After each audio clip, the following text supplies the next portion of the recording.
Hi, welcome back to the Chasing Tone podcast. I'm Travis. Max. And he's on his phone. Not anymore. I put it down. Dude, I hit the post. And I'm Brian. Yeah, and don't forget about me. I'm Brian. In all fairness, though, I was YouTubing dogs and bear costumes running on treadmills. It instantly makes me happy. Which is what we always do here at Wampler Pedal. Yeah.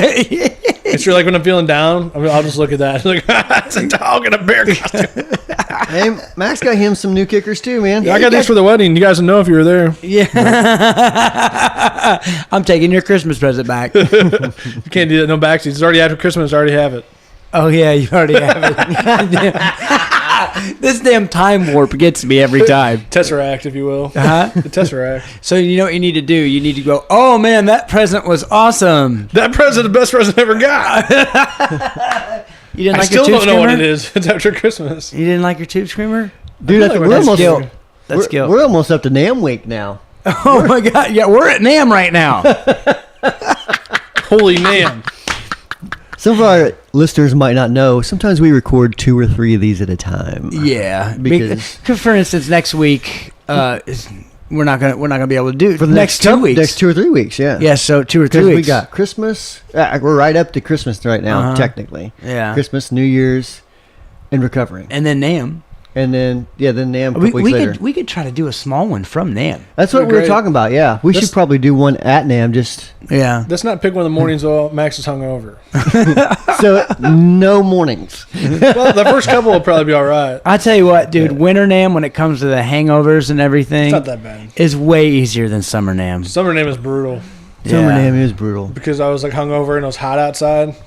Yeah. Like, oh. But winter NAMM would be like hangover plus cymbals.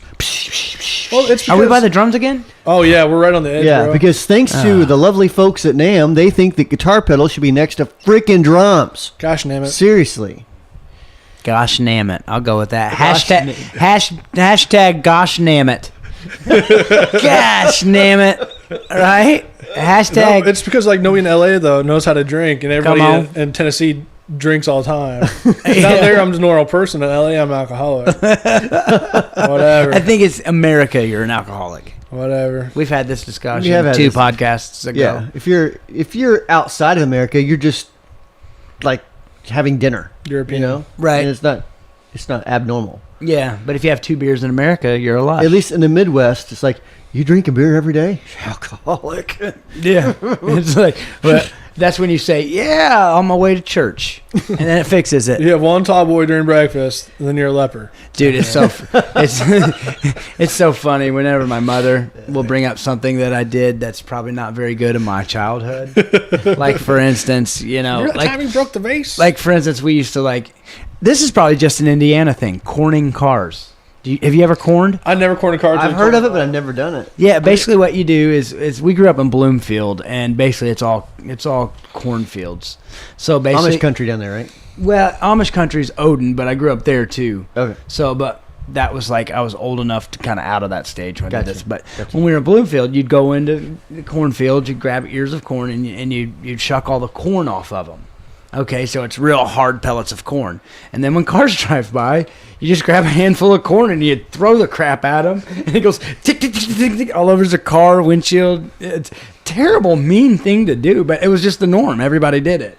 And when you were driving, you knew you were going to get corned. I used to do that with rocks, new cars. With Rocks? Yeah. You can't do but rocks. Not while they're driving. See, there used to be this train to go by my house, right? Oh, no. And they have like all these pallets like brand new cars, and there's like a bridge over, right? That's illegal. Yeah, I'm not telling you which train or which cars they were. But yeah, it's one of the things I have most regret in life. But that's why I drink. That's terrible. That's why I drink. But this show turned quickly. To suppress it. But we used to corn cars, and you knew you were going to get beat up. You knew it, but it was worth it because eventually you're going to get a high schooler who would get out and just chase you through the cornfield. Because think about it. You're in a cornfield when it happens. You hit a car. It's almost impossible to be found. Right. Until you get a high schooler with a truck and they just start driving their truck through the cornfield. Yeah, people got hit by cars. I mean, it was awesome.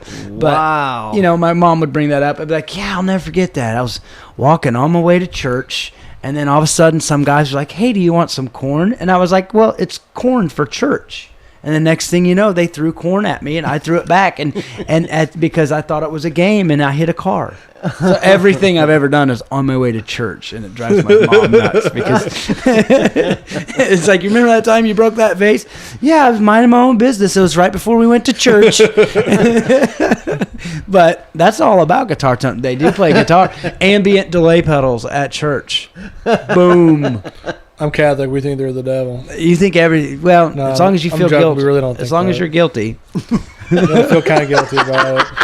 Oh my gosh! And that's when we lost the praise and worship segment of our audience. I'm Catholic. It's cool. Yeah.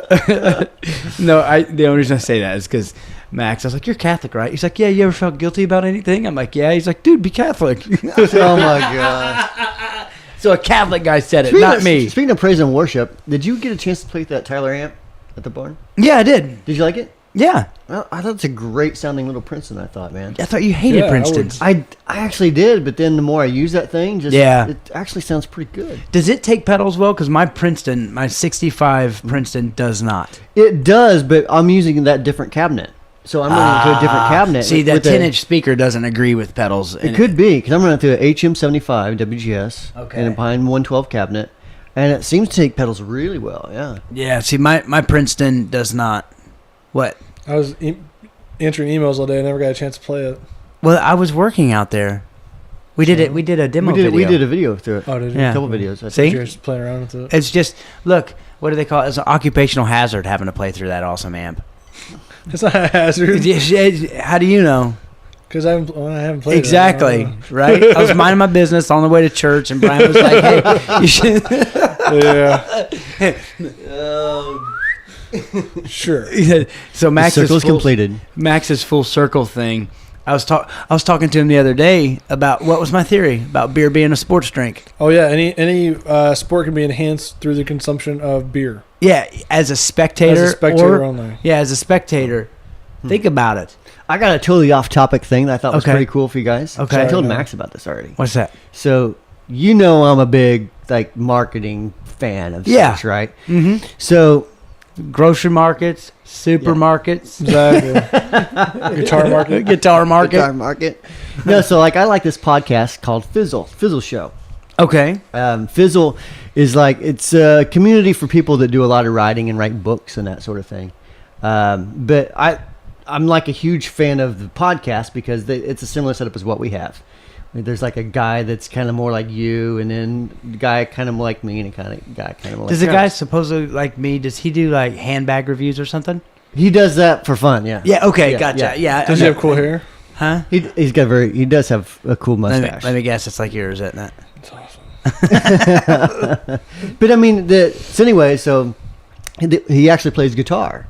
Okay. So I'm like, you gotta check out some of our pedals and stuff. So I sent him a pedal to check out, and he writes back, he's like, oh, I love this pedal and everything. So I submitted a question for the show. So I'm going to be on their Fizzle show. Oh, cool. This Friday. And not this Friday. Three Fridays ago. And they're going to, talk about the Chasing Tone podcast. Awesome. Cool. Yeah. Sweet. So if you guys are listening to this and you were referred to it by Fizzle, thanks for listening. And if we offend you, I forgive you. Right? No? Nothing? So anyways, that was completely off topic, but I thought that was kind of cool. No, that's great. It's great. It's more reach. Exactly. Which in itself is super marketing. Huh? Hashtag super marketing. Hashtag come on. Hashtag GoshNAMMit. Yeah. Hashtag come on. COMON. COMON. COMMON. No, sorry. Come on. Speaking of questions for the show, do we have any from I was getting there. And that's the Chasing Toe podcast. I was getting there. You guys went off track on this one. Talking about corn and cars and going to church. I didn't talk about anything. And then Fizzle. and then Fizzle. Is this Jeffrey Melcock? Koch? I think it's Melcock. Or Okay. Mellock? Yeah. It's COCH. So Melcock. Yeah, he asks, what is the difference, if any, in using a pedal such as a tube screamer that doesn't have much gain on tap for an overdrive versus using a higher gain pedal and just turning down the gain knob for overdrive. For example, I own a Plex Distortion, which is made by Wampler, and if I turn down the gain, I can get some very nice sounding overdrive tones. Just curious as to your thoughts on this. Who first? Not it. Okay, well, Nose goes. yeah, Look at the nose goes. for me, and here's great because I want you to get technical on this because I want answers. I want answers, dadgummit. But to me, an overdrive and a distortion, even at lower gains, they still sound completely different. Like Totally. It's weird. I can't put it into words, but like. I guess one sound, like to me, the overdrive is going to sound like a smoother transition from clean to dirty. Almost like a soft clipping sort of device. Exactly. And the thing is, I mean, and that's exactly right. But what he's saying is why, if you turn the gain down on a distortion, why isn't that soft clipping? You see what I mean? Because diodes work one way. And that's what I want you to get into. So, overdrives are diodes and distortions are something else? No, the diodes are just, generally speaking, they have the diodes in a different part of the circuit, so it clips differently. So okay, let's back up. So I can nerd it up, dude. Wait, no, that's what I want. I can straight up nerd it up if you want. I think that's style. What nerd style? Yeah, nerdy style. Come on. All right. I'm working it in. You've been talking on CBs lately, haven't you? Yeah, come on back over. Smokers are thicker than bugs on a buffer. Come on back over. No. Gotta make that sound every time you stop. Over. Break 19, you got the coyote on here. Come on. Big Bird coming in. This is Elmo. You gotta sing it every now and again if something's real good. Come on.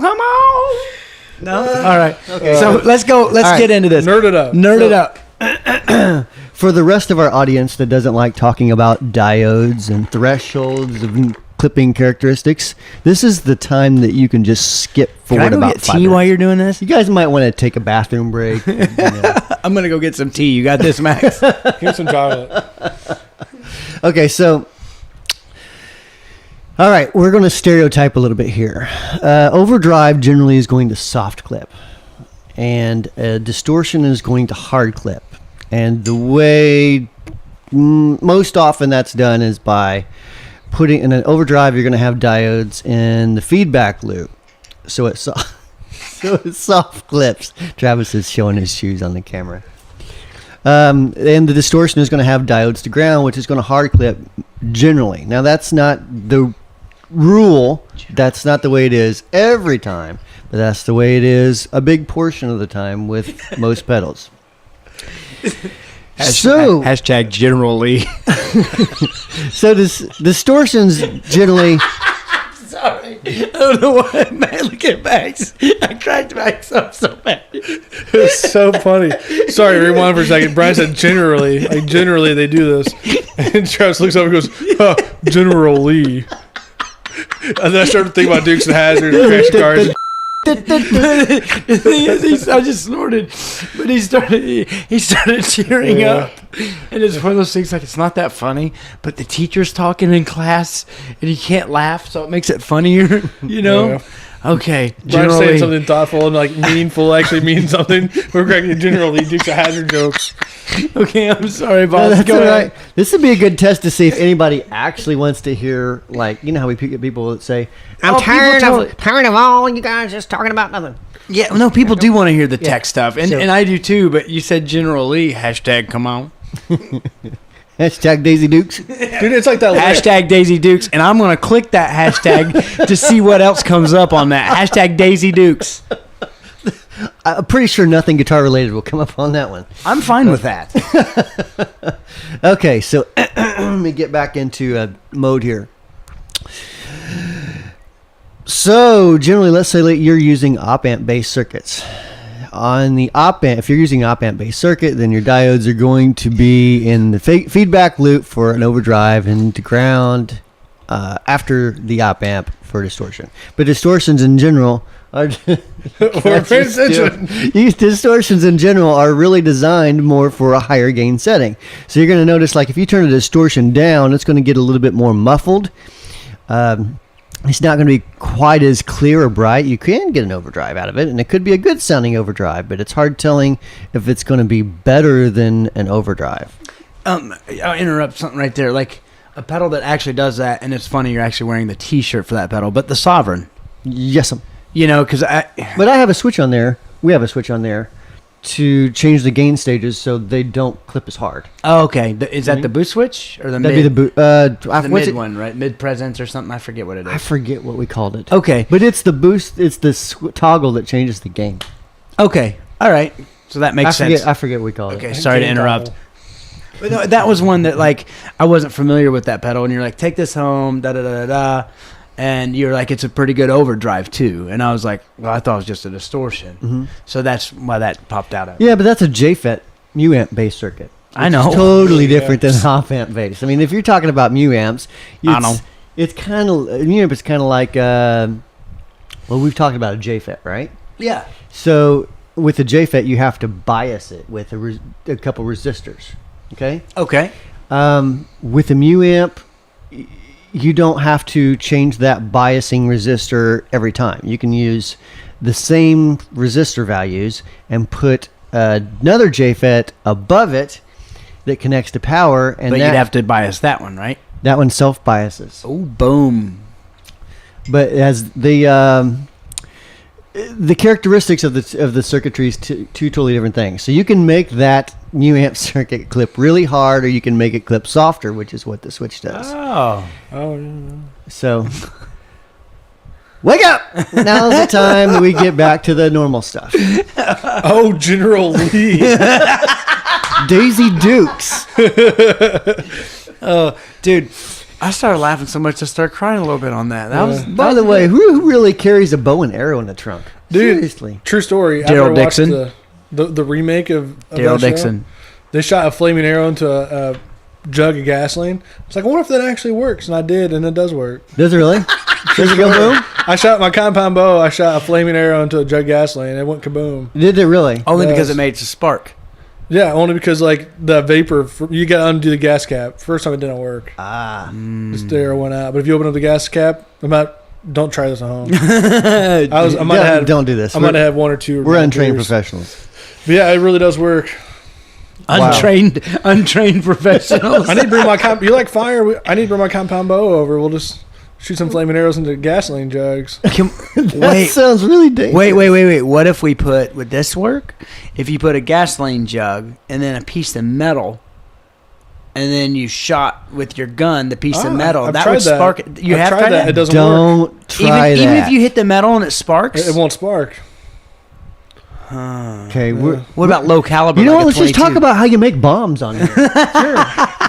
Well, see, this is what you do here. We don't need to have a business anymore. Well, I found that out. I was on my way to church. No, but seriously, we need to do that. I'll bring my compound bow over. We'll take a whole day, shoot stuff, blow stuff up. But don't do that for everyone Don't else. do it at home. No, gosh no. That's a very dangerous and crazy thing to do. For example, if I own a Plextortion, but no, that's a great. I mean, to me, it's so. Another thing I'll kind of contribute to that is, generally speaking, and don't even do it. I'm not trying to be. I don't want to laugh. I'm not looking at you, but the EQ sections of a distortion and overdrive are going to be completely different. Generally so, yeah. I mean, well, you don't have to have it that way. Like, you can make a distortion out of a tube screamer. Okay, You know what I mean? patent pending, but It's already been done in MXR. those jerks. You just put diodes to ground. I know. I like to find Rather than folks a in feedback loop, just put them to... I know. They actually put them to voltage. But I love feedback though. I had some also with my gear shifter.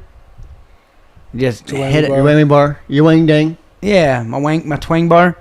So gear shifter, I love it. I don't have a gear shifter. Especially single coils.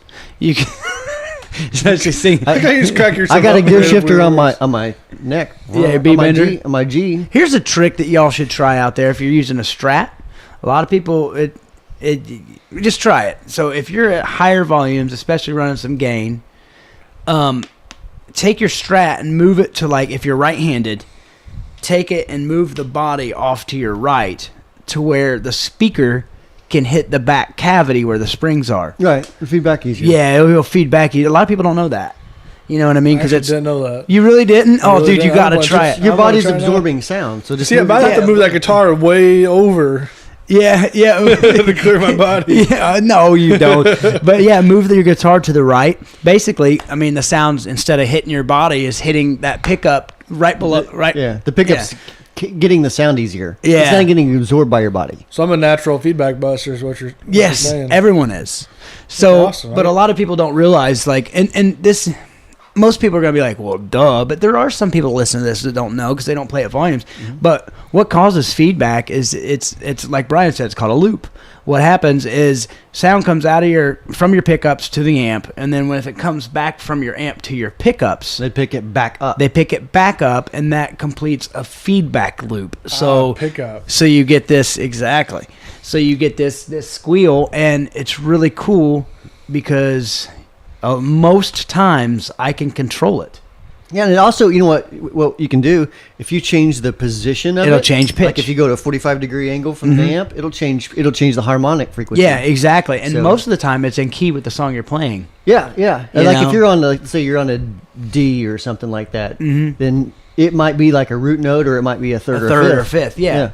So, but I'm gonna go home and crank it up. Neighbors. Apartment complex. What are you doing? Experimenting. And the cool thing is too is like sometimes you need that, like what's the word I'm looking for? Guitar pick. No, like the like if you hit your gear shifter, that just that little bitty change in pitch will trigger it a little easier too. Mm-hmm. So just a little tip on how to control feedback and how to get feedback, because that's why you'll see a lot of times like when Hendrix used to hump his amp. You know what I mean? Obviously, that was part of the show, but he would actually go closer to his amp and turn his guitar facing the amp, so he would start that feedback loop. Right.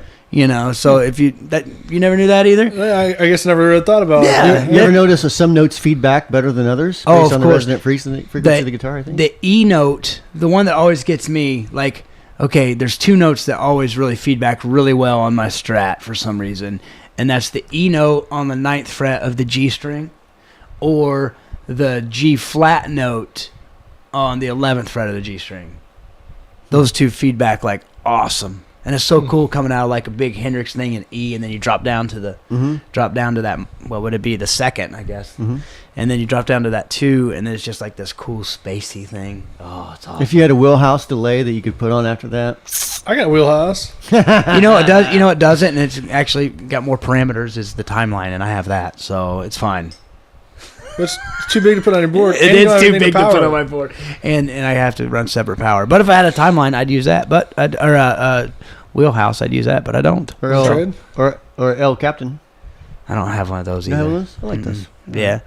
And cool. The thing is, though, is like the Strymon stuff. I don't know. I haven't played the El Cap, but I think the timeline. First off, it's intimidating to me. But that doesn't mean it's bad. People love it, but yeah, I'm not a big fan of great big pedals like that. It scares the crap out of me. I found a Strymon pedal I want. What is it? The Lux. Is that the reverb? It does a Leslie. Oh yeah. So I can get that big Houston Kettner off my board. Yeah, I'm telling you, dude. Doug, I was playing with Doug this weekend, and he had the Mini Vent by Neo. They're bad to the bone, dude. Oh my god, and it's so easy. It's so easy, man. It's on off, fast and slow. You hit them together, it breaks. It's the most simple thing I've ever seen, and I think there's like some presets that you can change, but really you don't have a lot of settings on it. Like I had that Korg G4.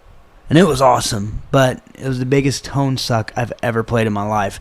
I had to have Kevin Silva from Uncle Albert's amplifiers put a true bypass switch in it. Really? And then it was awesome. Another cool one of those is the Hammond just released the Leslie. I haven't played Leslie it. Mini. They're cool, man. It looks sharp. Yeah, have you seen it? Yeah, it's it looks the big one, sharp. and they have the G size, which is smaller. I've seen the smaller one. It's like white with the yellow and the red or whatever. They got the same thing with fast or slow, and then if you step on it fast or slow, then that's your break. That's your break. Because I used to have one of those motion sound cabinets. Those are cool too, man. You ever hear those? Nope. It was an actual spinning baffle. It was an amp but I disabled. It was like a solid state amp with a tube pre, and it sounded okay. But I disabled the amp and just used it as a cabinet, and it was awesome because it was a real deal. But then, of course, and it was tiny, but it worked so well. But man, let me get a wheelhouse one time.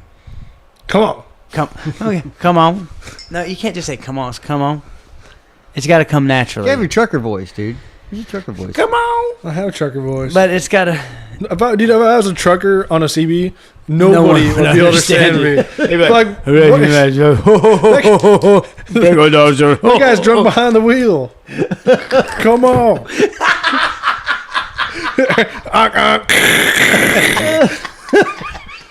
Remember we went to Dave and Buster's and played the semi game? Yeah, that's awesome. Yeah. Hey, check out short guy driving the semi. Yeah, but you need video for that. So if you're not watching watch video. If you don't, I'm sorry. It's the same thing as a monkey, just different context. Do the monkey. You have to watch the YouTube for that. Yeah. But so yeah, man, like this one, the next one we've kind of covered before, but I found a new piece of gear that's really cool that does this. So, well, it's not a new piece of gear. I've had it for a while. I just kind of forgot I had it. That's bad when you forget you have gear. And it is. Oh, yeah. Well, I got to build a suspense and ask the question first. So, you'll be doing your drum roll for a while unless you can keep it up. No, I can't. So, Mark at alltonespeakers.com. That's a weird last name. But he says, my topic idea is disaster relief gear. When things go horribly wrong with a piece of gear at your gig, what do you keep in the trunk of your car for emergencies? Hopefully something, as this will happen to us all at some point. Extra strings, cables, tubes, fuses, and hopefully even a backup guitar are pretty obvious. But if your entire amp rig goes down, are you prepared? If a tube blows or something else goes wrong with my amp, I wouldn't have time to address it, at least until after the set. So I always carry a Sans amp direct box with me to plug into my pedal board and then go direct to the board. That's a really good idea. My thing is you're really at the mercy of your sound guy then. Yep. Or if you're like me and too poor to have a sound guy and you just roll with, speakers on sticks and a powered mixer, then it's pretty rough because then you got to make sure it's just, it's a great idea. This sounds like this guy's playing more consistent gigs, maybe he has his own sound gear or maybe he's playing rooms that have house sound or whatever. I think if it was me for on a budget, I'd probably grab like a Tech 21. What's their little amp in box series? I know what you're talking about. They have the amp emulated out. They're only like $70 or $80 or something, I think. The thing I found, and I showed it to you, and I figured you'd, and not that you do this in a bad way, but, from a design standpoint, you kind of nitpick. It's just your nature. It's just our guitar players listening to style of music and are listening to the same genre of music. We're going to nitpick, and we're going to find a reason to either like something or dislike it, Mm-hmm. So, like, if I hear a guy playing some blues, I'm going to kind of see what he's doing on the fretboard before I hear it, Mm-hmm. And it's terrible. I'm getting away from that. But I brought the same way I look at circuitry, the same exactly. So I brought in, it's Diago makes this thing called the Little Smasher. That's right, the low amp. Yeah, this thing is awesome. I think it's 5 watts, I think. I think so. And it's solid state, but basically you can fit it on your pedal board. It's the size of kind of a medium-sized pedal. Like oh, definitely, yeah. Like it's like no the bigger. Fotape Echo. Yeah, probably about that size. Maybe a little bit bigger. Maybe a little bit smaller than the Bogner Reds. Yeah, smaller than those. So I mean, it's not ginormous, but yeah, it's an amp, and all you have to do is just set it back on your amp and run it to the speaker cabinet, and it's plenty loud enough to get over a drummer, but you'd have to mic it up, Right. So if you're playing out, you probably are mic'd. Right. You would think. Yeah. Yeah. So basically, and that's kind of like a disaster thing, and this guy makes a great point. Yeah, you could just change fuse, or you can change the tube, but really, who's going to have time to do that? Right. You're in between songs. Yeah. Are you going to hold on, guys, I need to go get my toolkit. Unless you got a guy named Max in the crowd who will bust his ass to get underneath the stage to get a spare amp and throw it on stage before you can even unplug your guitar. True story. Been there, done that. Yeah, I broke his amp blew it up. Blew it the hell up is what he did. Whatever. It malfunctioned, right? And why were you using my amp in the first place?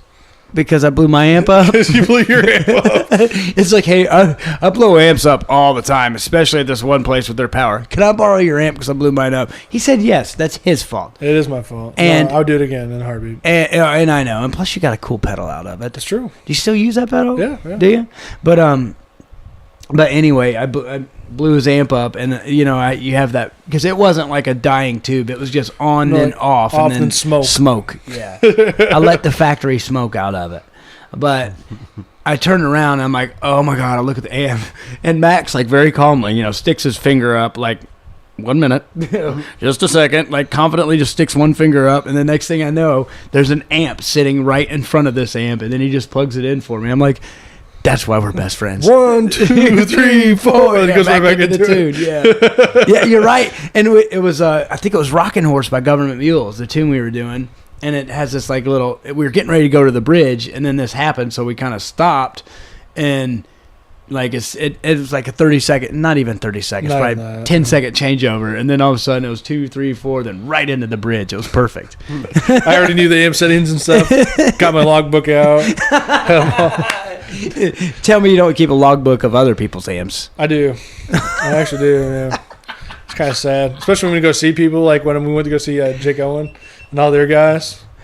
I actually had like, what's he playing? Okay, and like I made notes of it on my phone and recorded it later. Which one is that? The cameras are beeping. Interns, I swear to God, if my camera cuts in the middle of my story, I'm going to flip my lid here. This is my time to shine. The only time I get to talk. I talk for 2 minutes each podcast episode.